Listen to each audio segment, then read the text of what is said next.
você tem que tomar uma decisão. Ou você deixa aí do jeito que está indo, morro abaixo, ou você faz igual a águia.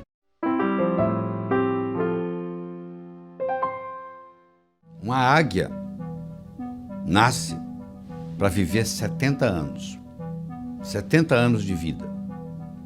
Só que quando chega aos 40, o bico dela está entortado, está velho, as garras já não são as mesmas, estão dificultando ela caçar, e a penugem dela já está fraca. Ela tem duas opções. Ou ela chuta o pau da barraca e deixa acontecer, e logo logo ela morre, ou ela resolve fazer um renascimento. Ela procura uma região onde tem uma pedra, onde tem água por perto, onde ela pode caçar roedores por ali, e ela decide ficar naquele lugar por 150 dias, 5 meses. E ela vai fazer o seguinte, ela vai pegar o bico e bater com o bico naquela pedra até o bico cair, e vai nascer um bico novo. Ela com o bico novo, ela vai arrancar as garras velhas e vai criar garras novas. E ela com o bico novo e as garras novas, ela vai tirar toda a penugem envelhecida e vai nascer penugem nova. E com 150 dias, com 5 meses, ela completa esse ciclo. E ela agora está de bico novo, garra nova, penugem nova. E ela agora está habilitada a voltar a caçar e a voar por mais 30 anos. Eu não sei qual a sua idade, mas eu sei que vai chegar um momento, se já não chegou na sua vida, que você tem que tomar uma decisão. Ou você deixa aí do jeito que está indo, morro abaixo, ou você faz igual a águia. Nós vamos agora aprender realizando suas metas. Primeiro você transforma os seus sonhos em metas. Depois você transforma suas metas em realidade. Como é que você faz isso? Muito simples. Primeiro, tem que ser sua. Por que você está estudando medicina? Ah, porque o papai gosta. Então manda seu pai fazer o vestibular. Ninguém tem direito de escolher profissão para os outros. Você tem que ter a meta sua, só pelo prazer de ter, para ela se manifestar no universo. É só isto, mais nada. O dinheiro vem como consequência. Então primeiro tem que ser sua. Se está fazendo o que você gosta, se não tiver, você muda. Segundo, a sua meta tem que ser grande. A meta tem que ser específica. Ela tem que ser datada. Você tem que saber de onde você está saindo. Qualquer lugar que você quiser, você liga para mim e diz assim, como é que eu chego aí? Eu pergunto de onde você está. Onde você está? Ah, não sei. Então eu não posso lhe ajudar. Você precisa ir a qualquer lugar, você tem que saber de onde você está saindo. Quais são as suas qualidades. Põe uma meta que seja significativa. Ela tem que ter uma importância para você e para os outros. Não é uma coisa que só você vai se beneficiar. Se só você se beneficiar, ela não é ecológica. Às vezes ela não é ecológica nem para você.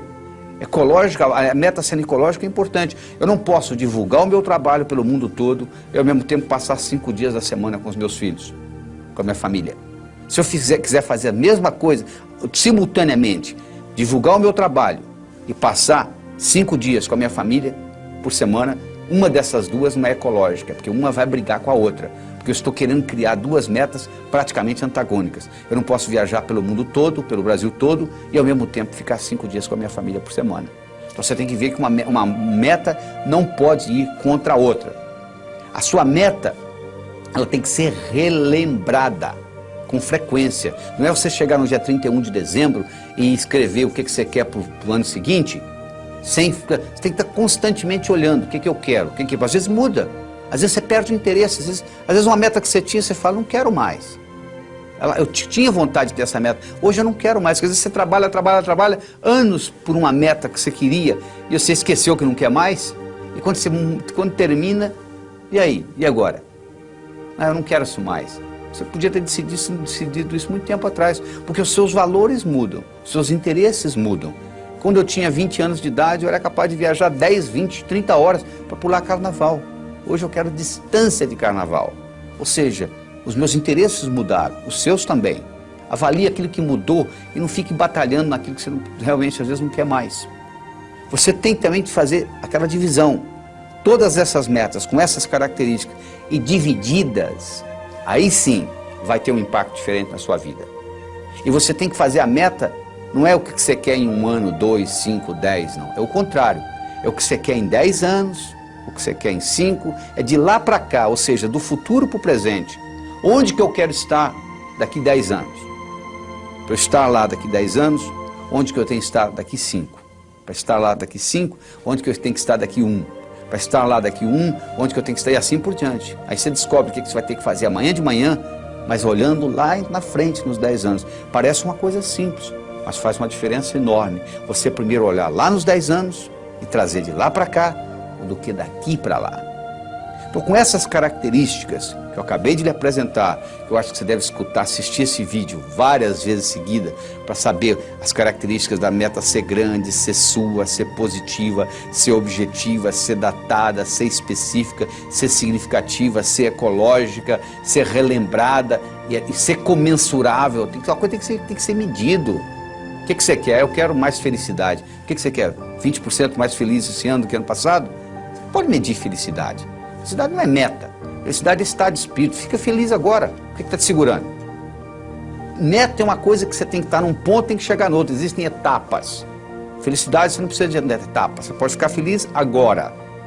Então meta é coisa comensurável. Você pode medir. Eu quero isso, eu quero aquilo, eu quero tanto no banco. E isso tudo tem que ser relembrado com frequência.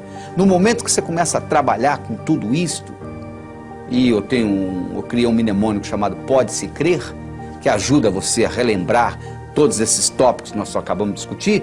Quando você começa a trabalhar com isto, e na hora que você escreve a sua meta, você leva em consideração todos esses pontos, o que vai acontecer é que as suas metas vão se manifestar numa velocidade enorme. Você quer um carro? Tá bom. Que marca? Que cor? Como que é o painel? Como que é o estufamento? E etc. No momento que você começa com mais detalhes, no processo cibernético, isso se manifesta de uma forma diferente. O bolo do sucesso, onde eu escolhi 6 ingredientes. O primeiro é você ter uma boa autoestima. O número 1 é você. Primeiro você cuida de você. Você viu no avião? Lá vem a aeromoça lá e fala assim, ó, se por um acaso cair a concentração de oxigênio na cabine, vai cair uma máscara. Se você está com a criança, você faz o seguinte, você primeiro põe em você, para depois cuidar da criança. Ou seja, let me be a better me for me, and I'll be a better me for you. Deixa eu ser uma pessoa melhor para mim, eu serei uma pessoa melhor para você. Você entendeu? O termômetro mede a temperatura da sala. Eu chego aqui, está 21 graus Celsius. É a temperatura da sala. Agora, isso é o termômetro. Agora, se eu colocar aqui um termostato e colocar 15 graus, mesmo que lá fora esteja 30, aqui dentro vai estar 15. Porque o termostato vai baixar a temperatura ou subir, de acordo com onde eu coloco a temperatura. A autoestima é um termostato para a vida. Quanto que eu mereço? Quanto é que você está ganhando? Se eu falar que você vai, mês que vem, multiplicar por 10 o seu faturamento, você vai acreditar? Não. Você fala, não é possível. Quem é que vai... Se ganho mês que vem eu vou ganhar 10? Eu sei, mas por que você está ganhando 1 e o seu amigo está ganhando 4? Fazendo a mesma coisa. Com o mesmo talento. Pode ser que ele tenha um marketing melhor do que o seu, pode. Mas pode ser também que ele tenha um termostato de autoestima melhor do que o seu.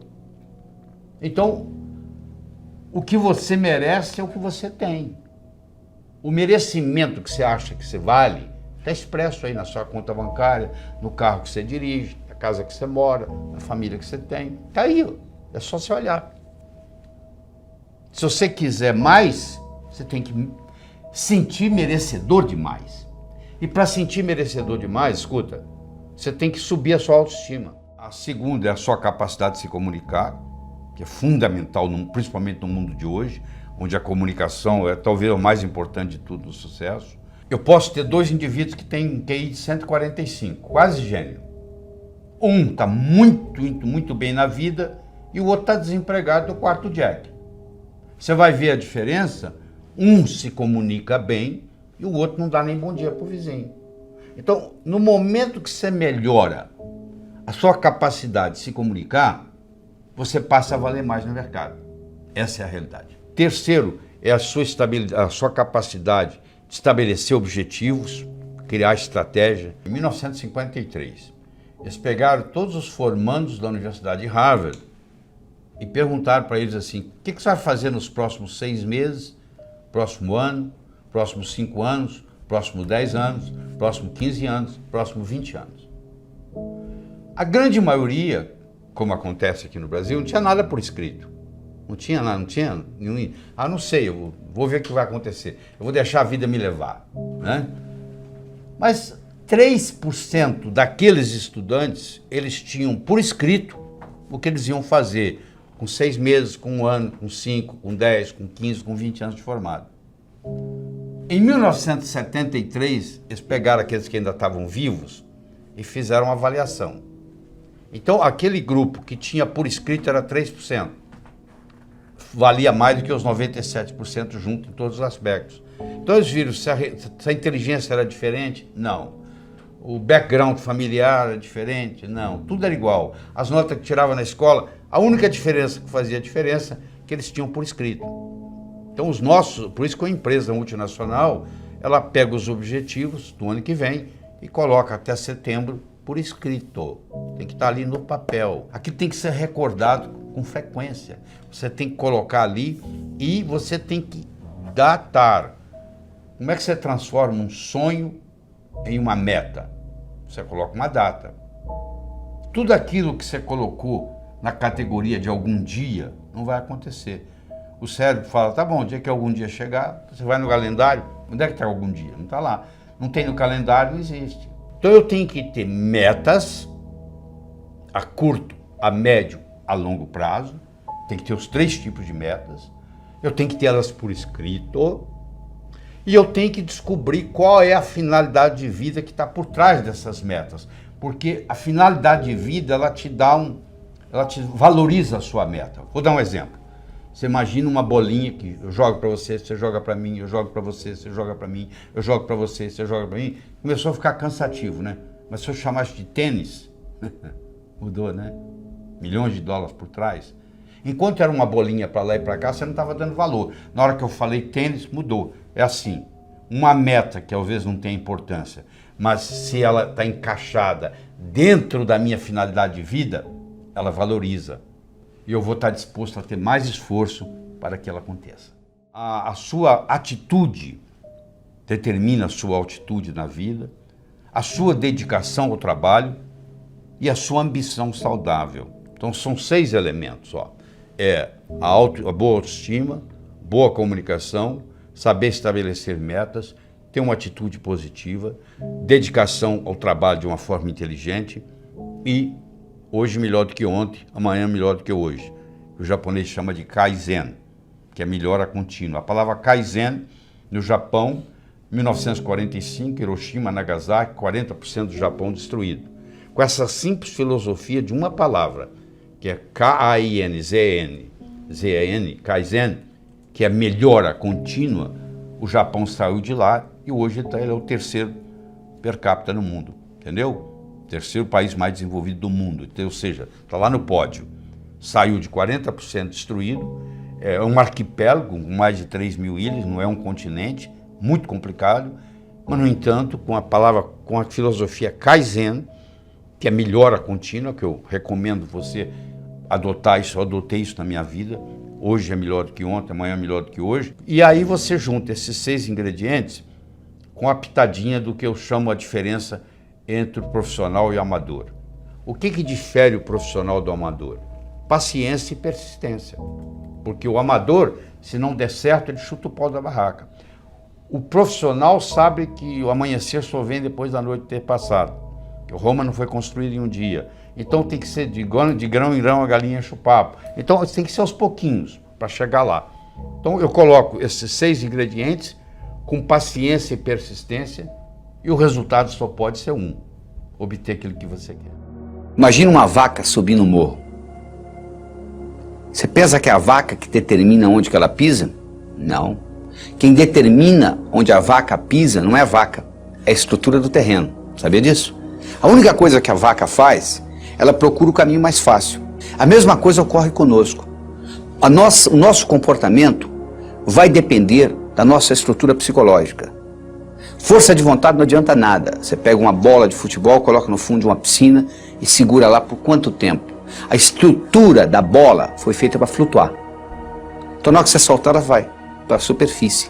Do mesmo modo que a estrutura de uma pedra foi para ficar no fundo. Você não consegue segurá-la na superfície. Você vai cansar, ela vai afundar. Então o mais importante de tudo é você determinar a sua estrutura psicológica, é você mudar essa estrutura psicológica, ou seja, você está preparando a sua estrutura psicológica. Preparando como? Fazendo aquelas escolhas que nós já discutimos. Eu escolho ser sadio. É muito diferente de você não ser doente, sabia disso? A maioria não é doente, você vai no médico, você não tem diagnóstico de doença nenhuma. Não significa que você seja sadio.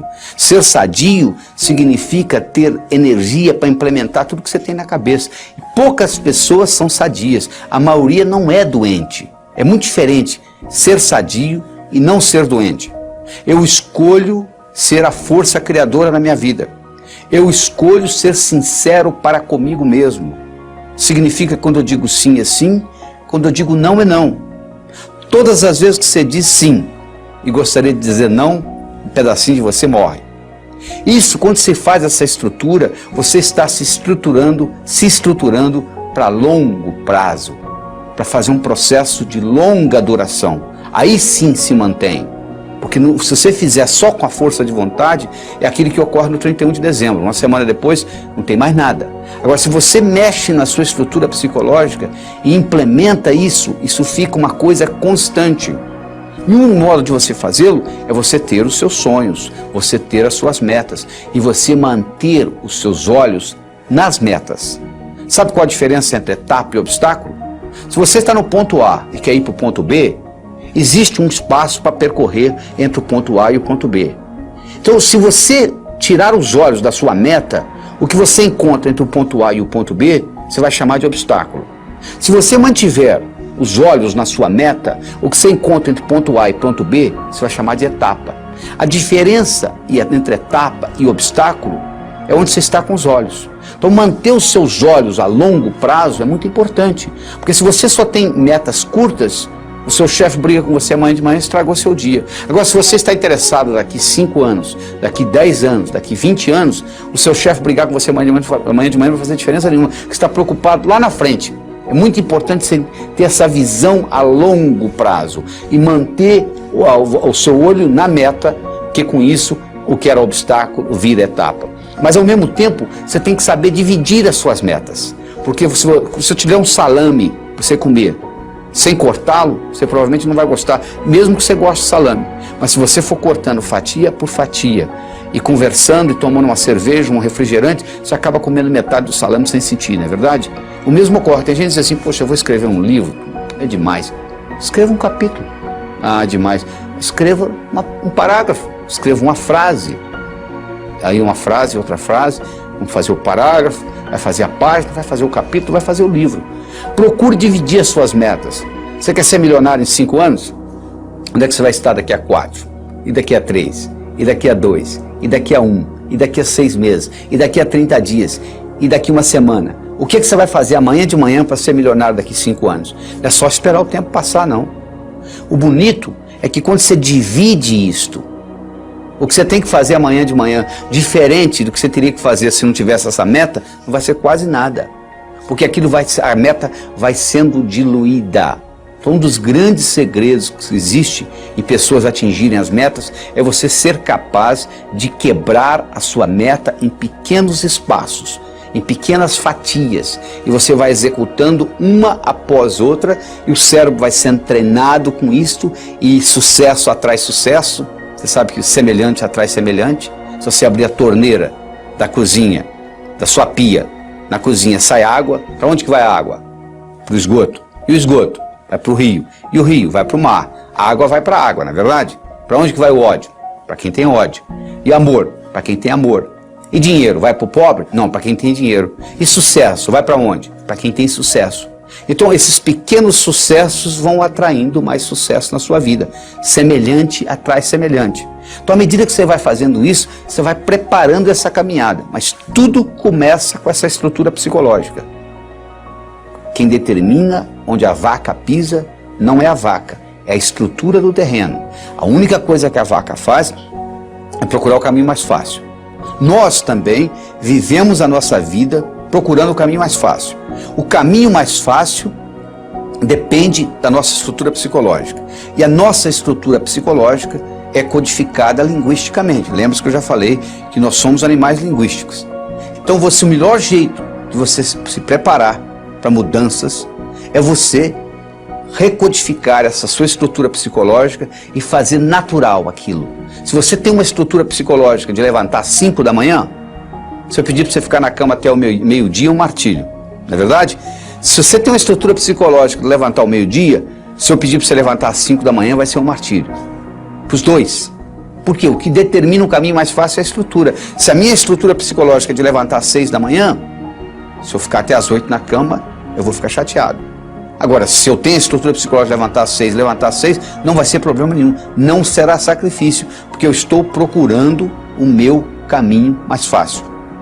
Então, o que eu quero que você determine para você é o seguinte: qual é o seu caminho mais fácil? Quero que você determine para você quais são as suas metas a longo prazo, em termos de saúde, em termos de finanças, em termos de amizade, em termos de família. Daqui 5, daqui 10, daqui 15, daqui 20 anos. Porque você tem que saber quais são essas metas, para você manter o olho lá, para os seus obstáculos deixarem de serem obstáculos e se tornarem etapas. E lembre-se de dividir para somar. Ou seja, você quebra as suas metas em pequenos pedacinhos e com isso fica mais fácil a digestão. Com isso fica mais fácil você atingir uma por uma. É a história do Coronel Sanders. Sanders tinha um apelido de coronel. Coronel Sanders. Coronel Sanders tinha um restaurante na beira de uma estrada. E os caminhoneiros passavam e paravam lá para comer a comida do Coronel Sanders, que ele era um bom chefe de cozinha. Especialmente, ele tinha uma receita que ele tinha ganho da avó dele, que era uma receita de galinha frita. Então, ele era famoso, o restaurante era famoso por causa da receita da avó do Coronel Sanders. O governo de Kentucky resolveu mudar a direção da estrada. E o seu restaurante, que era um restaurante de beira de estrada, deixou de ser de beira de estrada. E ele, com 65 anos de idade, ele resolveu, não tinha cliente, ninguém ia sair da rota para ir lá visitar o restaurante dele. Ele ficou sem cliente, como muitos restaurantes estão hoje sem clientes.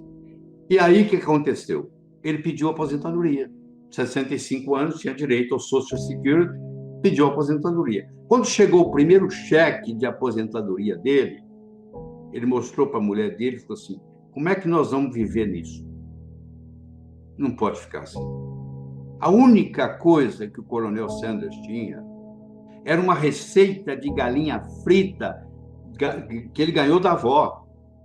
Ele pegou aquela receita de galinha frita, ele visitou 21 restaurantes. Olha, eu tenho essa receita, eu tinha um restaurante na beira da estrada, ele deixou de ser na beira da estrada, entendeu? Eu quebrei, eu tive que me aposentar. Você não quer? Eu posso fazer aqui, a gente pode fazer uma parceria. Ninguém se interessou. Até que, finalmente, a persistência dele, o universo conspira a favor, chegou a hora. Ele chegou num deles e o indivíduo gostou da ideia. E falou assim: podemos fazer uma parceria. E a parceria começou. E aí foi fundado o Kentucky Fried Chicken. O Kentucky Fried Chicken, hoje, tem mais de 25 mil lojas. O Kentucky Fried Chicken domina o mercado de frango no Japão. E os importadores de frango do Brasil para o Japão, que o Japão é o maior importador de frango do Brasil, eles vendem principalmente para o Kentucky Fried Chicken. Então, o Coronel Sanders indiretamente está ajudando o Brasil. Agora eu lhe pergunto, um cara com 65 anos de idade, com um cheque de aposentadoria do Social Security, a única coisa que ele tinha com ele era uma receita de galinha frita. E ele consegue mudar o mercado de frango no mundo. Você está esperando o quê? Era uma vez, numa pequena ilha da Grécia, havia um sábio, famosíssimo. Famoso porque, até aquele dia, todas as perguntas feitas a ele soube responder. E a fama dele transcendeu a Grécia. Vinha gente de longe. Mas um dia, um adolescente, conversando com um amigo dele, adolescente, disse: eu acho que eu sei como é que eu vou enganar esse sábio. Eu vou pegar um pequeno passarinho, vou esconder nas minhas mãos, vou levar para ele e vou perguntar se está vivo ou morto. Se ele falar vivo, eu vou espremer e deixar cair morto nos pés dele. Se ele falar morto, eu vou abrir a mão, vou deixar o passarinho voar. Não interessa o que ele responder, dessa vez ele vai errar. Aí você imagina, o adolescente pegou o pequeno passarinho, colocou nas mãos, foi até o sábio, olhou para o sábio no olho e disse assim: sábio, diga-me, o passarinho nas minhas mãos está vivo ou morto?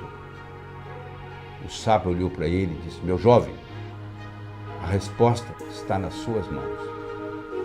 Você que está aí, eu quero que você saiba que o seu sucesso, tanto pessoal quanto profissional, esteve, está e sempre estará nas suas mãos. Você não faz um bolo só com farinha, nem só com manteiga, nem só com ovos. Você precisa de vários ingredientes.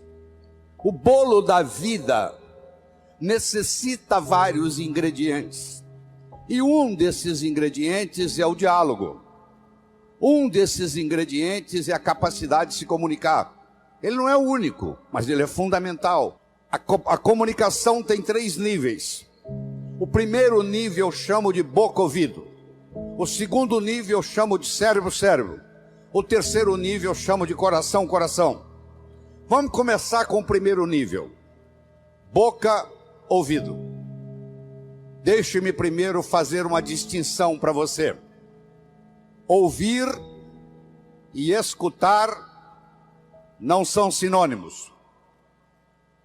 Você ouve com o ouvido, você escuta com o cérebro. Você já foi alguma vez num restaurante e pediu ao garçom para lhe trazer uma água com gás e ele lhe trouxe uma água sem gás? Ou você fez uma solicitação e ele lhe trouxe outra? Aquele garçom, naquele momento que ele recebeu o seu pedido, ele estava operando no nível 1. No nível 1 ninguém é promovido. No nível 1 você não conquista as pessoas. No nível 1 você não vai para frente na vida. Não interessa a nota que você tirou na escola, isso não faz diferença. Porque a escola lhe passa informação. A vida lhe exige competência de ação.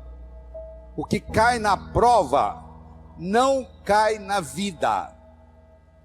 Se você observar na sua cidade, você vai encontrar indivíduos que eram CDFs, que eram estudantes brilhantes, e hoje são pessoas que estão perdidas na vida.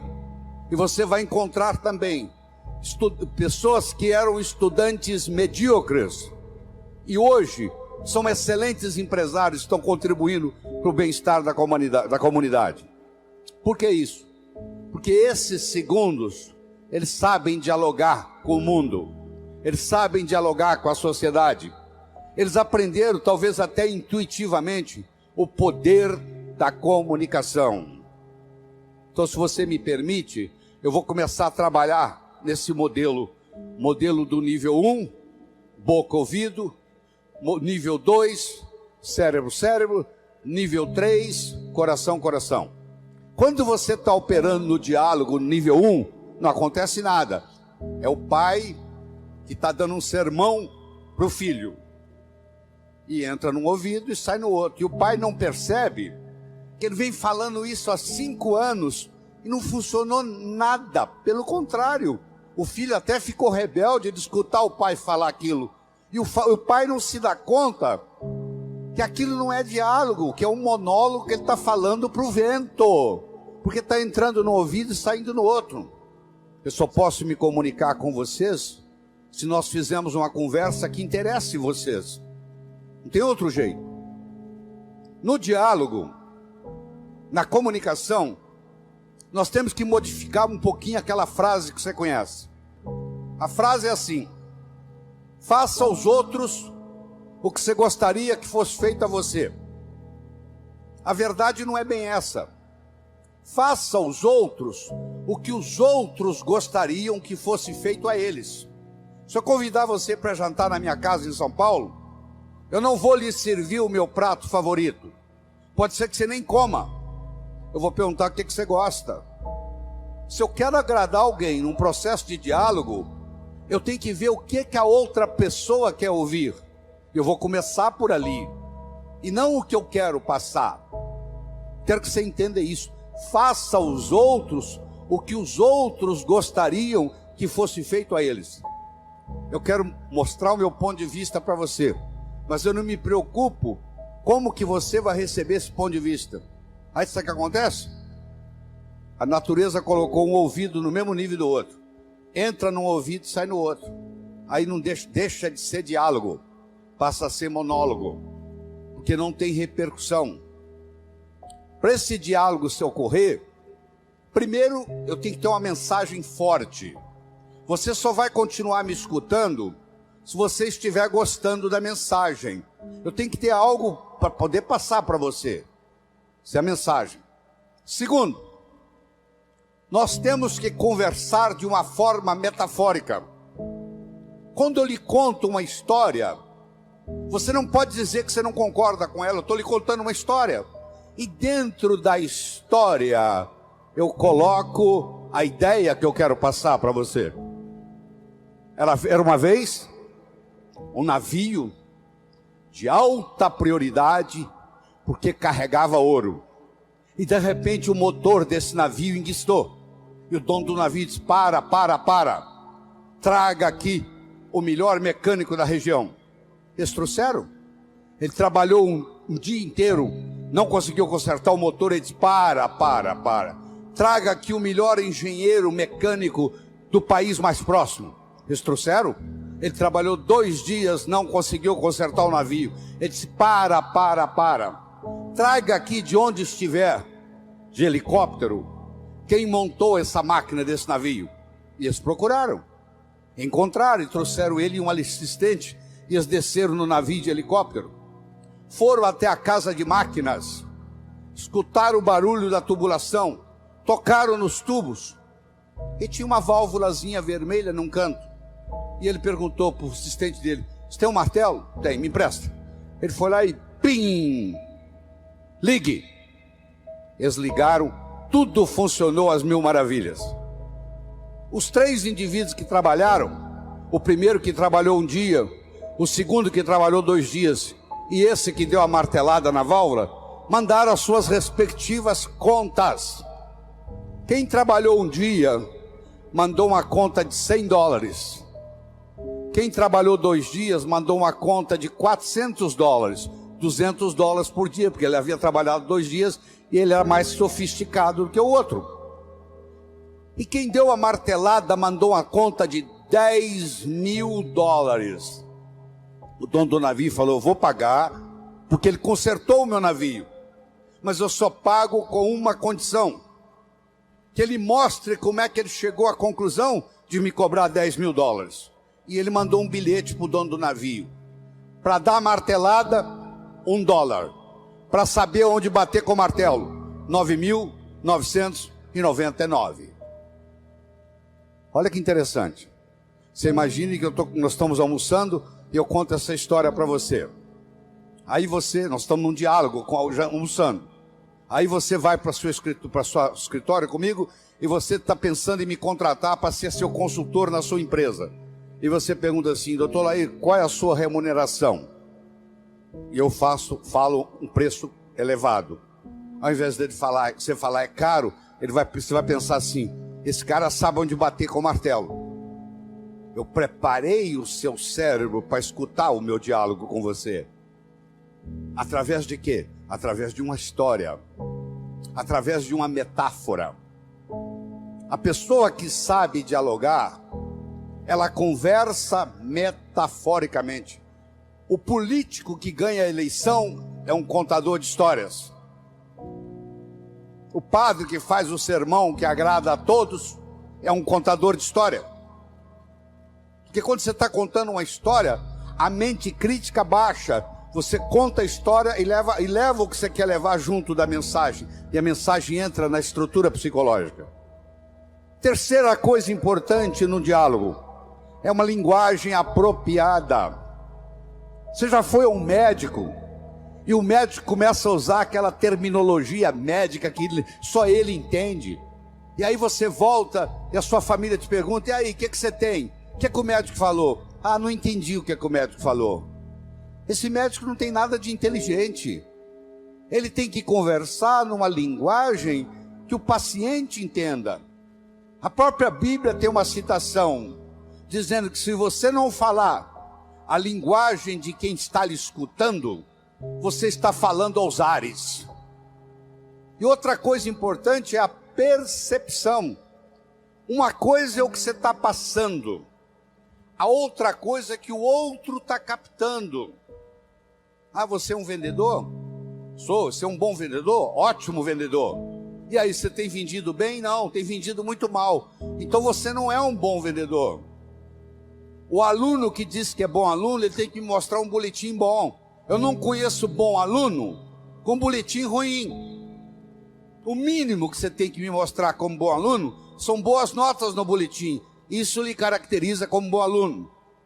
Se você é vendedor e você não está vendendo o que você gostaria de vender, você vai me desculpar, a tecnologia, a abordagem que você está usando de vendas está sendo inadequada. Talvez a sua linguagem não está sendo apropriada, talvez a sua mensagem não está sendo forte o bastante, talvez você não esteja fazendo uso dos recursos da metáfora, das histórias. Semana passada teve um cliente aqui e eu falei para ele o seguinte: aí você pode falar o que você quiser. Você está falando, você está contando para esse cliente que está na sua frente o que você fez com o cliente da semana passada, o que você falou para ele. Mas na realidade você está falando para esse escutar, mas você usou o artifício metafórico de que você está falando para o outro. E quando você trabalha esse fenômeno do diálogo desse jeito, quando você termina, a pessoa se sente convidada a participar das suas ideias. Ela se sente, o filho, quando um pai sabe ter um diálogo com ele, quando termina o diálogo, o filho se sente convidado a experimentar o que o pai está falando para ver se dá certo. É um convite que ele recebe. Era uma vez um escritor que vivia à beira-mar. Ele tinha por costume caminhar na praia e à tarde e à noite ele escrevia. Uma manhã ele estava caminhando na praia e de longe ele avistou um jovem que dançava na areia. Aquilo despertou a curiosidade dele, ele se aproximou. Quando ele se aproximou, ele viu que o jovem não estava dançando. O jovem estava jogando coisas no oceano. Ele perguntou para o jovem: jovem, o que você está fazendo? O jovem respondeu: o sol está quente, a maré está baixa, essas estrelas do mar estão morrendo desidratadas aqui, eu estou jogando-as de volta ao oceano. Aí o escritor olhou para o jovem e disse: jovem, será que você não entende?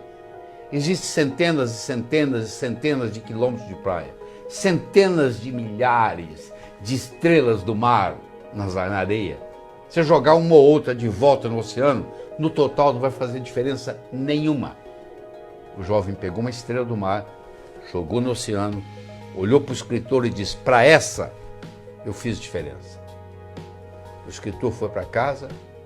Naquela tarde ele não conseguiu escrever, naquela noite ele não conseguiu dormir. Na manhã seguinte ele levantou-se, juntou o jovem e os dois juntos começaram a jogar estrelas do mar de volta ao oceano. Eu estou conversando com vocês quase 30 minutos. Eu não sei qual impacto essa conversa vai ter. Se vai entrar no ouvido, se vai sair no outro, se você achar que eu estou errado, etc.